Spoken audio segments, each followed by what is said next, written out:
Hey, honey, welcome back to another episode of Spirituality is Simple with your host, Alexia Landa. This is a mini episode. We're really going to go straight to it. I want to talk about what to look for spiritually in a partner. What are the tools that stand out the most in every reading I've done for couples? What is it that really helps the foundation of partnership be stable, feel safe, grow trust with one another?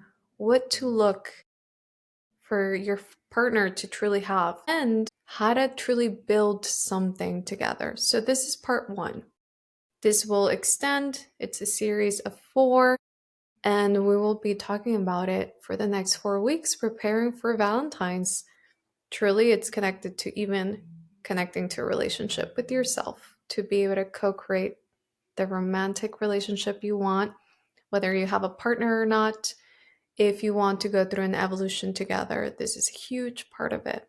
But okay, first one. This is usually the most overlooked one. It's a tool that really strengthens the connection, which is true independence with the tool of dependency. So we're talking about balance. You're looking for someone who is balanced spiritually, someone who understands how to depend, but also be independent, which means that when they call you and they want to be with you and you can't, there is no shame, no guilt, there's understanding. But of course, there's that moment of, I wish it would have said yes, but it's okay. Why? Because I'm independent. Even though I would love to need you, I would love to be with you, there is that space and that tool being used with accountability of independence with dependency. Why? Because usually when it comes to loving someone, when it comes to that unconditional love, it is very scary to be told no.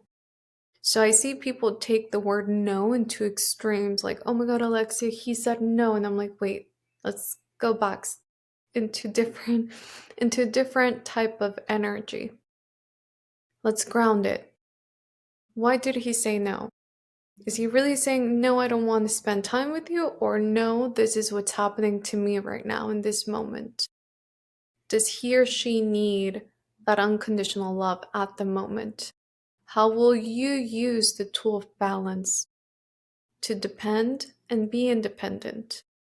So it's more about not having just one reason as to why someone would tell you no, and really using the second tool I'm going to talk about, which is listening. After being in relationships, after dating or not dating, it's either your first time dating, your seventh time dating, your first boyfriend, your last one, your husband for 20 years, in whatever situation you are, listening is understanding that there can be a different reason for a no every single time or a yes. So let's say that last time he said no because he had to work. Last time she said no because she was tired. It doesn't mean this time she or he will say no. It means it's a very different time. It's a new moment, a new present moment that you can ask again. You can communicate, you can listen. So it's about letting go of the extreme, the black and white, the, oh my God, they said no. Listen. Wait, but why? What's the why? And that goes into the third tool, communication. Communicating and asking, well, why did you say why? Why did you say no? Why did you say yes? I would love to know. And this takes me to the people that want other people to read their minds. I see this happen in partnership, in relationship with others, in a friendship. One thing is for people to know you and know you very deeply, know you for years now. Another thing is to expect them to have a script of why you do things. And sometimes there is this growth in you, in the way you act, in the way you are, that makes you change. And it's very common that the self-awareness isn't always fully there. You haven't noticed what you changed. Maybe you used to love ice cream, now you're into donuts. And you didn't really notice the shift of, that's right, I used to always be like, yeah, let's go get ice cream. Now I always say, let's go get donuts. So no matter how long you are with someone or how new something is, let them ask. Let them ask why. It's just a sign of caring. They care. They want to know. Those are the top three things I'm going to mention today. They're simple because spirituality is simple. And I'm going to end with something. Having past lives with someone and feeling it and knowing it and just sensing that energy that is so strong does not mean you have to have that connection again. Because it might just be emotional memory, which is energy in motion. Energy in motion that is just a memory, that is just something that is known. Why? Because our energy recognizes energy from past lives. So if we see someone and we feel the instant connection, and you say, wow, yes, I've had past lives with them. It's amazing. It's beautiful. I know how it feels. But it doesn't mean you know them in this lifetime. It doesn't mean you know where they are at in this lifetime. So these tools that I'm going to be giving you are key for you to notice where they are at in this lifetime. When it comes to a divine life partner, you don't just have one. You have some, good amount of people you've connected to in past lives that you grew this extreme connection with. Some might be deciding in this lifetime to not really heal, to not go through the tough moments, the discomfort of growth. That's okay. Know that unconditional love is learning how to let go, learning how to let and respect everyone be where they are at the moment. Do what they're doing. Don't attach and want to make them change because you feel the love, because you're connected also to the emotional memory. So these tools, these three tools are key to notice, okay, I feel the connection. I notice the emotional memory.